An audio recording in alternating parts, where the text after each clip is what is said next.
ఇప్పుడే జీ5 app download చేయండి. చూడండి మీ ఫేవరెట్ టీవీ షోస్ ఎప్పుడైనా ఎక్కడైనా. ఎల్లుండి మర్చిపోకుండా వస్తారు కదమ్మా? ఆ వస్తాం. ఇక మేము బయలుదేరతామమ్మా. అలాగేనండి. అమ్మగారు, చెప్పండి. మీ ఇంట్లో ఉన్న అమ్మవారిని ఓసారి దర్శించుకుందామని అనుకుంటున్నాం.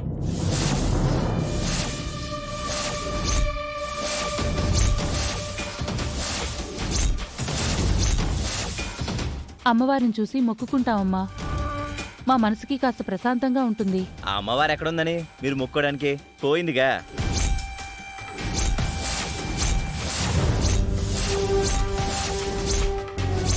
ఏంటి బాబు అంత మాట అన్నారు? అమ్మవారు పోవడం ఏంటి?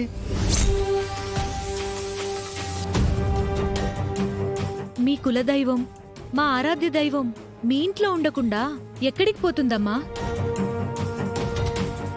అంటే ఇప్పుడు పూజ గదిలో లేదా? అందుకేనా మా ఊర్లో? అయ్యో, మీరు కంగారు పడకండమ్మా. వాడేదో పొరపాటుగా అలా అనేశాడు. అమ్మవారు మా ఇంట్లో ఉండకుండా ఎక్కడికి వెళ్తుంది? పూజ గదిలోనే భద్రంగా ఉంది. అయితే మేము దర్శించుకోవచ్చా? మీరు బయట నుంచి వేళకాని వేళలో వచ్చారు. ఈ సమయం కల్లా నేను చివరి హారతి ఇచ్చి గది తలుపులు మూసి మళ్లీ రేపు సూర్యోదయం నాడే తెరుస్తాను. అందుకే ఇప్పుడు మీరు దర్శించుకోవటం కుదరదు. ఏమీ అనుకోకండి. అమ్మవారి విషయంలో, పూజల విషయంలో మీరు ఎంత నిష్టగా ఉంటారో అందరికీ తెలుసు. మీరు ఊరికి తీసుకొచ్చినప్పుడే దర్శించుకుంటాంలేండి. ఇక మేము బయలుదేరతామమ్మా. మంచిది. రేయ్, కొంచెమైనా బుద్ధుందా నీకు? వాళ్ళ ముందు అలా మాట్లాడతావేంటి? సారీ నాన్న, పొరపాటున నిజం బయటకొచ్చేసింది. ఈరోజు పొరపాటున అలా వచ్చి ఉండొచ్చు.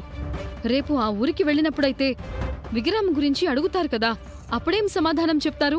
రైతుల దగ్గర నేనిలా అబద్ధం చెప్పాల్సిన దుస్థితి వస్తుందని నేను ఏనాడు ఊహించలేదు. అంతా నా కర్మ. వస్తామని మాటిచ్చేశారు కదమ్మా. విగ్రహం లేకుండా ఎలా వెళ్దామనుకుంటున్నారు? ఆ సమయానికల్లా ఏదైనా అద్భుతం జరుగుతుందని చిన్న ఆశ. ఎలా జరుగుతుందమ్మా? ఆ రుద్రాణి ఎలాంటిదో మీరే చెప్పారు కదా. ఇంతకాలం పల్లెటూరు ప్రజలను కంటికి రెప్పలా కాపాడింది మీరే. అందరి బతుకులను నిలబెట్టింది మీరే. ఇప్పుడు మీ చేతులతోనే నాశనం చేద్దాం అనుకుంటున్నారా? ఈ సమస్యకి పరిష్కారం అవని చేతుల్లో మాత్రమే ఉంది. నేను మరొకరి జీవితంలోకి వెళ్ళను. అవనిని ఎట్టి పరిస్థితుల్లోనూ వదులుకోలేను. ఇలా మొండి పట్టుబడితే ఎలారా? అక్కడ జనాల పరిస్థితి ఏంటి? ఇక్కడ మనమ్మ పరిస్థితి ఏంటి? నువ్వేం మాట్లాడవేంటవని? అసలైన విగ్రహాన్ని కాకుండా నకిలీ విగ్రహాన్ని తయారు చేయించి ఇచ్చాను. అది ఎలా మారిపోయిందో ఇప్పటికీ అర్థం కావడం లేదు. అయినా మీరు నన్నే నిందిస్తున్నారు. ఏం మాట్లాడగలను? ఇంట్లోకి ఏ సమస్య రాకుండా కుటుంబానికి కాపరిగా ఉన్నాను. నా వల్ల జరిగిన మేలుని మర్చిపోయి నా వల్ల జరిగిన పొరపాటునే ఎత్తి చూపుతూ నాకు అండగా ఉండకుండా నా భర్తను వదులుకునే నిర్ణయం తీసుకో అని అంటున్నారు. ఇంకేం మాట్లాడగలను? విగ్రహం గురించి పిచ్చి దానిలా వెతికి చివరికి ఎక్కడుందో తెలుసుకుని కూడా అక్కడి నుంచి తీసుకురాలేని నిస్సహాయ స్థితిలో ఉండిపోయి అందరితో మాటలు అనిపించుకుంటున్నాను. ఇంకా ఏం మాట్లాడగలను? అయితే అందరినీ సమస్యలతో చావమంటావా? నువ్వేం మాట్లాడవేంటమ్మా? పరిష్కారం అవని చేతిలో ఉందని తెలుసు కదా. నిర్ణయం తీసుకోమని చెప్పమ్మా. జాతకం కలవని కోడలు అవని అయితే ఏంటి, అలేఖ్య అయితే ఏంటి? బుద్ధి లేని మాటలు మాట్లాడకండి. ఇంకాపండి మీ గొడవలు.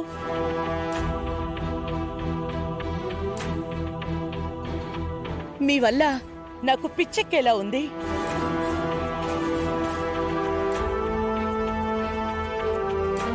మీరు చెప్పినంత సులభంగా మేం కొన్ని నిర్ణయాలు తీసుకోలేం.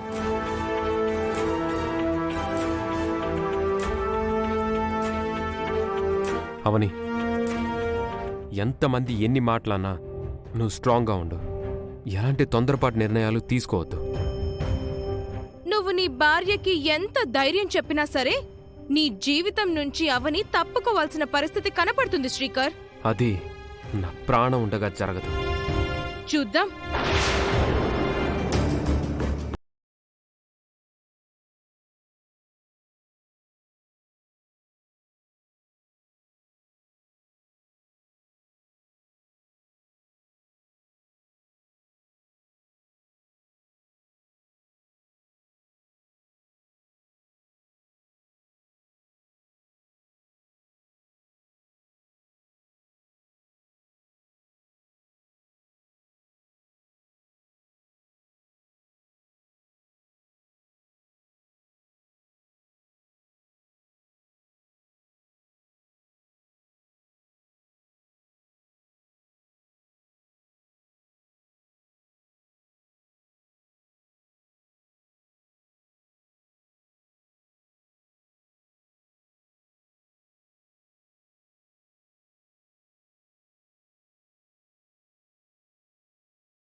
అంటున్నారు కానీ నాకెప్పుడు దురాలోచనలు ఉండవని మీకు తెలుసు. ఇప్పటికీ ఆ విగ్రహం ఎలా మారిపోయిందో నాకు తెలీదు. ఈ సందర్భంలో నేనొక మాట చెప్పాలి అని అనుకుంటున్నాను. కుదిరితే మీరు పెద్ద మనసు చేసుకుని నేను చెప్పినట్టు చేయండి. ఏంటది? గతంలో మీతో జరిగిన గొడవల వల్ల రుద్రాని మీ మీద కోపం పెంచుకుంది.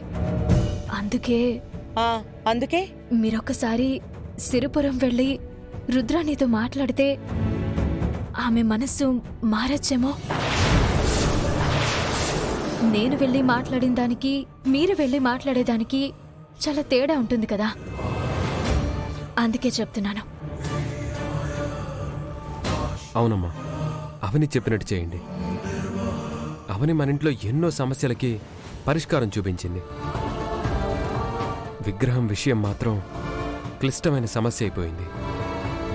అందుకే ఈ విషయంలో మీరు కల్పించుకుంటేనే పరిష్కారం దొరుకుతుంది అని అనిపిస్తుంది. కాదనకండి అత్తయ్య.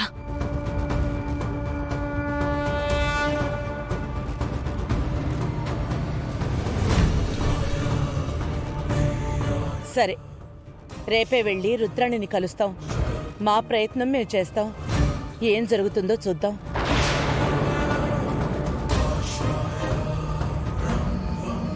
జీ5 యాప్ డౌన్లోడ్ చేసి అన్ని ఎపిసోడ్స్ పూర్తి ఉచితంగా చూడండి.